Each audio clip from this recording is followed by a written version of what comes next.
Hello, today is Tuesday, the 26th of August, 2008, and this is Brian Shannon from Alpha Trends. We had another low volume day, as people will tell you, but the market did move, so there was opportunity to make money, and that's what you have to focus on. Focus on the things you can control and look at and what pay you, and that's price. Volume makes for an interesting discussion, but realistically, the only thing that pays is price. And when we have low volume movements, it just means when we're in this type of environment, you have to have extra caution and be a little bit quicker on the trigger. So it's more, like I've been saying, a day trader's environment, I think, than anything. This level here that I just drew in is about that 126 and a half area, or 126 and a quarter rather. And this is the level that's been tested recently. We've had these declining peaks, so we have lower highs and we have a level of support here. Some people would call this a descending triangle, as what it does show though is we have these tests of support become more frequent. So that means that the sellers are getting more aggressive time-wise. The lower highs means they're getting more aggressive price-wise. They're not waiting for a rally up to 131 and a half before they take control. Instead, they took control at 130 and a half, and then right here at about 129 and a half. So it's painting a picture here that says the greater odds favor further continuation to the downside. The declining 50-day moving average also tells us that. But what we have to look at again is price action. Now, looking at a 60-minute time frame here to start out with, here we can see that level a little bit more clearly near that 126 and a quarter level. Of course, we've just broken this up trend line last week, and here are those lower highs that form the lower descending, the upper descending trend line rather, that form that ascending or descending triangle. Not thinking as clearly as I'd like to. But anyways, we've got the market broke down below this level recently as well. That is yesterday. It broke below that 128 level that had been important last week. So we're jumping back and forth above and below this 128 level. And right now on a 10-minute time frame, you can see that really today was a pretty choppy day once again. And that's kind of been defining this market, is just the choppiness of it recently. So what we need to see in order to get any type of bullishness, we need to see the market back above 128. We've got a 5-day moving average that's completely flattened out, which suggests really we're trendless. We're just chopping back and forth in here, and so we have to look at it at a larger time frame and say the odds favor a continued breakdown. But what if it gets back above 128? Do you just stick to your short? No, of course not. What you want to do is use these potential resistance levels as areas where you would stop out a short position, because it means the buyers maybe have the chance to take control up there. But a break below 126 and a half right now, that's what would get me more bearish on this. I think that would confirm that the sellers are actually, with these lower highs, if they're able to create a lower low in here and keep it below that level, then we've got to look at these levels that we looked at yesterday, which are again 125. There's the next potential level on the downside, and then we would look at about 123 and a half. So this market, it remains very tricky in here. I look at a lot of stocks each day, and I'm actually seeing a lot of stocks that could potentially move higher.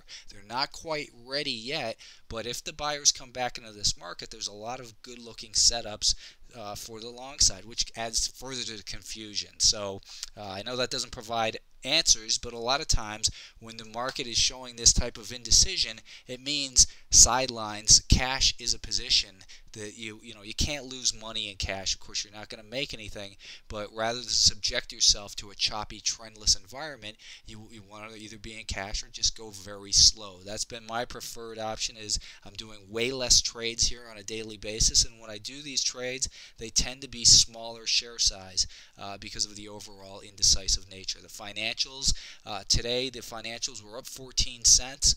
They continue to hold on above this $19.75 level, which is the key area of support for this market. That if it breaks and stays below it, I'd say for half hour or more, then we've got the potential for a much larger breakdown that could lead to a test of these lows. We're still in a very, very delicate situation.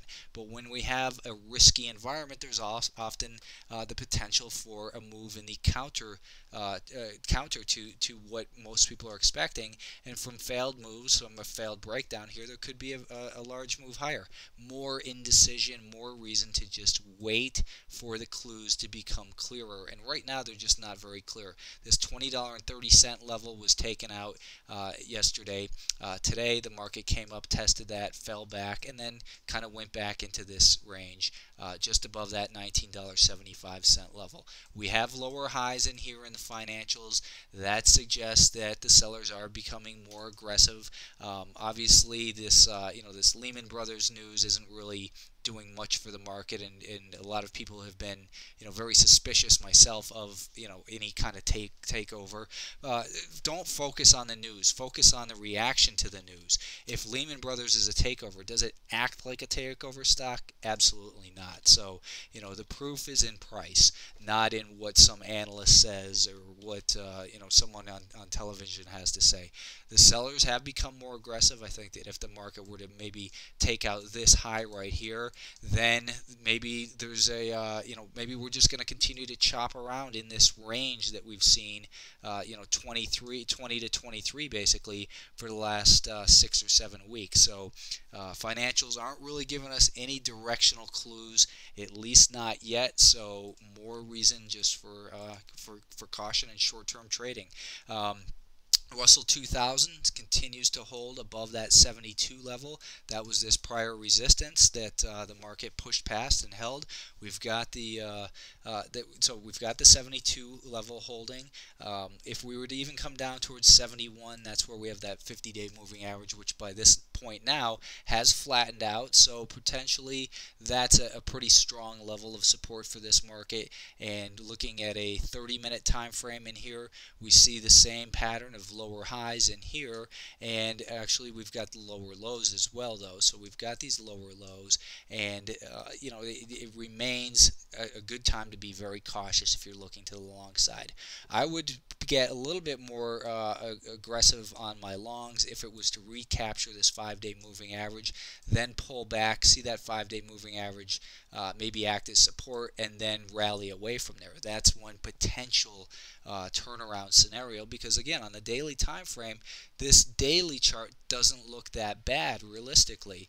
But when we put it in the context of the weekly chart, you can see that it is a very important level that it needs to get above 75 to 76. So we remain in a trading environment. Getting above this $73 level doesn't pave the way for higher highs, without a lot of resistance potentially on the upside near these areas. So the NASDAQ 100 today was down 6 cents, and looking at a daily time frame, a couple people had said, does this look like a cup and handle? And you could call that a potential cup and handle forming. If that's the case, then we're at the bottom of that handle right now. And realistically, in order to complete this cup and handle bullish formation, we would need to see it get above this level right here at about 48.5. So that's still developing. It's good anticipatory analysis to look for things like that.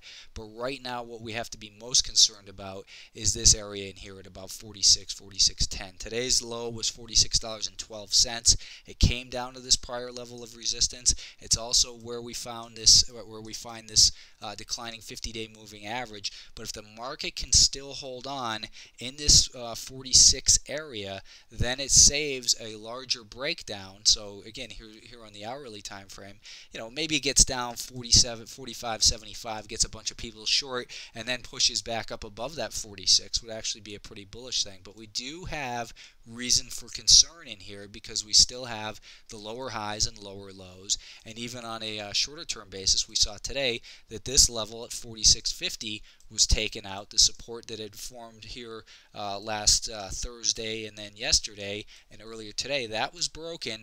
It didn't hold, the sellers weren't able to keep it down there. The market came back right up to that level, so it's at a very critical, even short-term point when you look as short as a 5-minute time frame in here. So the market gives us a lot of reason to continue to be very cautious in here. What I think I'll do is maybe post a few of those charts. Maybe I'll do check back to my blog later. If I might do another live video session for about a half hour during the market hours tomorrow. So if I decide that I am going to do that because I see enough opportunities, then be sure to check back at alphatrends.net this evening, and I'll post details of when to attend. It'll most likely be at noon Eastern for about a half hour.